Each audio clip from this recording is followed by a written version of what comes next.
The last time inflation was this high, Madonna was Vogue. These guys were in charge.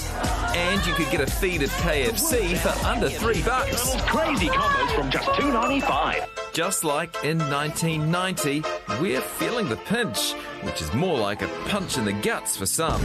We're hearing from teachers who are literally crying down the phone to us and telling us how desperate times are for children and their families. And we've even had reports of some families living in cars, tents, and even a shipping container. And while you're cutting back and counting your pennies, spare a thought for the big corporates who have somehow breezed through with staggering profits. It's quite clear that, the banking sector, supermarket sector, and the construction building materials sector, all of which are very non-competitive markets, have been delivering high profits for shareholders over the last 12 months. 4 companies that control our electricity network here in Aotearoa, they increased their profits by 60% within the last 12-month period, so a significant increase. There has been some slight relief at the pump. The government's trying to keep tabs of petrol price margins and has extended a cut in fuel tax charges. So could the same thing be done for housing, heating and food? Well, our friendly local economist Brad Olsen joins us now. OK, first things first, Brad, can the government do the same stuff with food and heating as it's done with petrol and bring those prices down?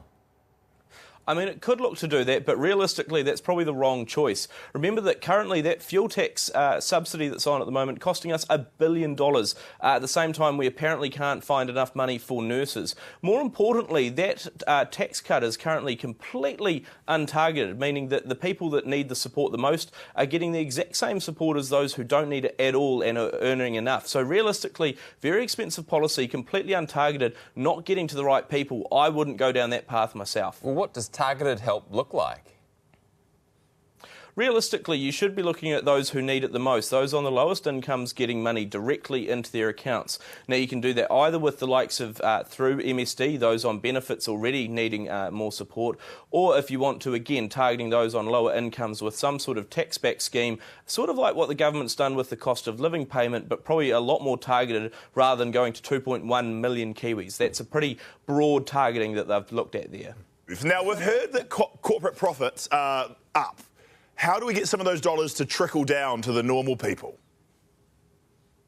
Well, I think the major focus there has got to still be on our competition regulation. Why are they able to make those sort of profits? And if you can make that much money in an industry, why isn't someone else coming in to share in those profits and eventually bring prices down? Some people talk about a windfall tax. Given that New Zealand can't even settle on a conversation around the simplicities or not of a capital gains tax, I think that one's still far away.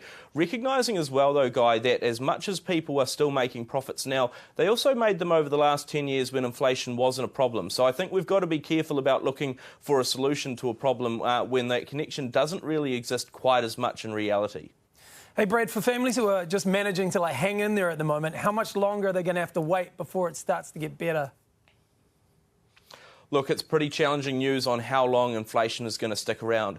It's at a 32-year high, but our challenge at the moment is that although it might not peak a whole lot more, we're worried it's going to stick around and at that higher level for a lot longer. My current pick, it'd still be above 6% by the end of the year. Worries even from government officials that inflation could be above 3% still all the way to 2025. So cold comfort, not a lot of relief in sight unless we make some pretty drastic, pretty swift changes to try and bring the economy's demand back in line with just how much we can supply. Well, Brad, it's always great to have you on the program. Thanks for your time. Thanks so much for having me. Kia ora, welcome onto the project, everyone. Host of The Masked Singer, Clint Randall's with us tonight. Oh, thank you very much for having me.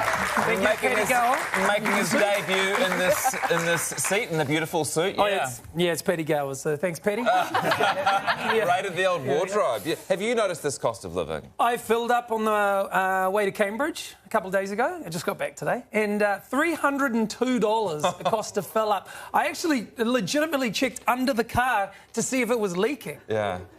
What are you driving, like an aeroplane or? It's a Jeep. Well, the cheapest Jeep you can get, though. Got a real deal on it. $300, that's outrageous. Yeah, it's a lot. Everyone is feeling it.